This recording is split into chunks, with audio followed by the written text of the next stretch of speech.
Unit 7. Listening, Part 4. Exercise 2. For each question, choose the correct answer.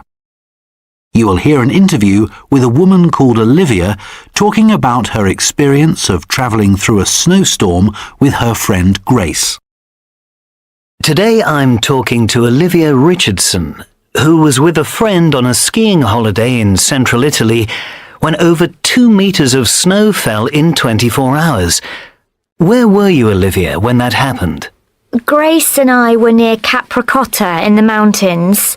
There'd already been some light snow, and we stopped for a quick meal before carrying on to a crossroads. But there, we took a wrong turning and got completely lost. Then, while we were trying to decide how to return to the main road, some really heavy snow started coming down. Was that frightening? At first, I was quite certain it wouldn't last long. It was March in Italy, so I wasn't worried. Of course, it was rather annoying we'd gone the wrong way, but I couldn't blame Grace because it had been my idea. And we were still moving, but not very fast. When did you have to stop? Well, it was getting quite difficult to see, and we nearly crashed into a parked car. There was more and more snow on the road, so when we tried to go up a steep hill, the wheels started going round really fast, but it was so deep the car just wouldn't move forwards.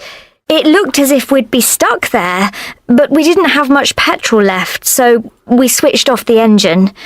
Grace tried to phone for help, but couldn't get through. How did you stay warm? With the car heater? That meant having the engine on, so we only used it a bit. Instead, we got all our jumpers, trousers and socks from our suitcases and wore them all night. We were still frozen, though, and wished we had some coffee or tea with us. So you spent the whole night inside the car? Yes. I'd at last managed to contact the emergency services. They knew our location from my phone, and they advised us to stay in our vehicle until help could be sent the next day. That's what we did.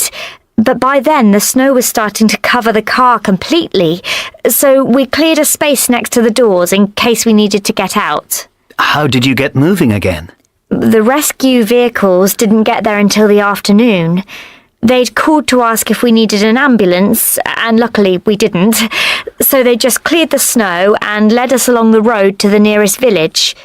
There, we stopped for an enormous hot meal of roast fish and pasta with cheese, the most delicious I've ever tasted.